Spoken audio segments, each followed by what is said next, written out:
les naissances indésirables. Parce qu'aujourd'hui, dans la plupart des cas, dans notre ville de Kinshasa ici, vous avez les enfants communément appelés les enfants de Lari ou de Chegue. En principe, quand vous interrogez le métabolisme de la médecine ou de la nature, Lari ne peut pas engendrer un enfant. Vous comprenez? Ça signifie que non, tout enfant doit avoir un père et d'avoir une mère. Mais curieusement, dans notre société, nous avons des enfants de Lari. Ça signifie des enfants qui sont nés de Lari. Or, Lari ne peut pas faire un enfant. Alors, cette conférence qui porte sur les chefs de confession religieuse, c'est comme parce que ce sont eux qui sont les gardiens des brebis. Ce sont eux qui encadrent des masses d'argent. Ce sont eux qui encadrent les parents. Donc, il était question qu'on sensibilise les chefs de confession religieuse, qui sont les gestionnaires des parents et les autres, pour qu'on voie en face les fléaux des enfants que nous considérons ici les enfants de la rue. En dehors de ces fléaux, qu'on sensibilise les parents de manière à mettre au monde que les enfants dont ils ont besoin.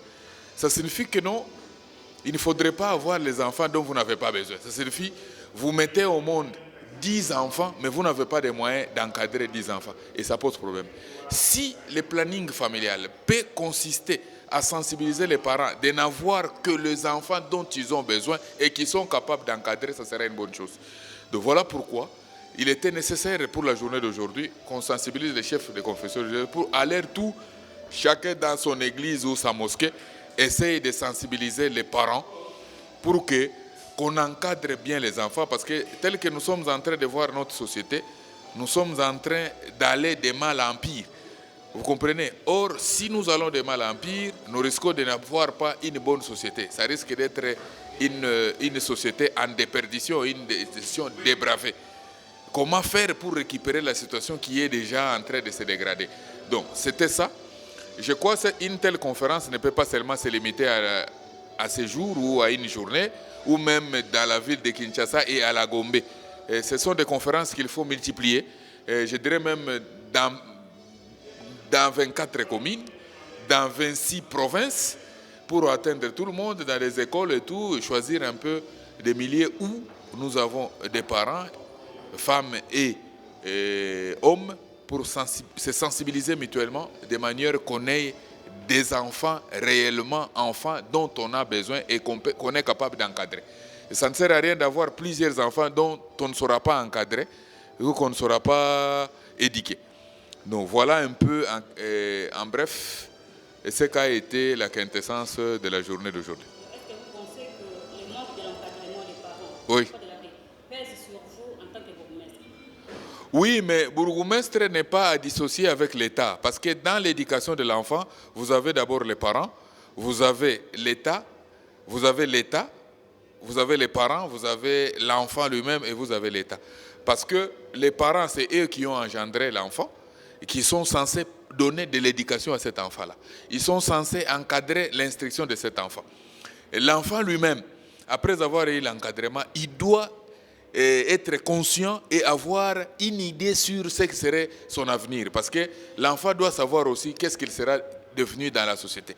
L'État, il est incriminé. Pourquoi? Parce que l'État aussi, il est responsable de l'éducation quelque part, parce que c'est l'État qui donne du travail aux gens, c'est l'État qui donne du travail aux parents, c'est l'État qui paye les parents, qui encadre les enfants et les enfants eux-mêmes. Voilà, la responsabilité à ce qui concerne l'éducation des enfants est partagée à 3 niveaux. Ça signifie au niveau de l'État, au niveau des parents et au niveau de l'enfant lui-même. C'est à moi de vous remercier. Nous avons donné notre position en tant que confession religieuse. Nous avons dit que nous allons nous impliquer dans le plaidoyer vis-à-vis des autorités gouvernementales, vis-à-vis des bailleurs, vis-à-vis des partenaires techniques et financiers, et puis un plaidoyer au sein même de notre plateforme des confessions religieuses, et aussi plus spécialement dans la sensibilisation de nos fidèles, n'est-ce pas, dans nos paroisses, sur la question de planification familiale, tout en respectant notre foi. Et est-ce que vous êtes prêt à appliquer toutes les méthodes appliquées dans la planification familiale? Nous avons bien donné notre position en disant qu'il y a un cadre pour lequel nous encourageons cette pratique, c'est le cadre du mariage, n'est-ce pas, puisque cela est lié à une question de relation intime entre des conjoints. Et nous, en tant que prédicateurs, enseignants de la parole, nous restons attachés aux fondamentaux, n'est-ce pas, à la parole de Dieu, et nous encourageons cette pratique, c'est l'utilisation des méthodes de contraception, mais dans le domaine du mariage. Nous avons bien exprimé notre opinion de manière claire. Je vous en prie.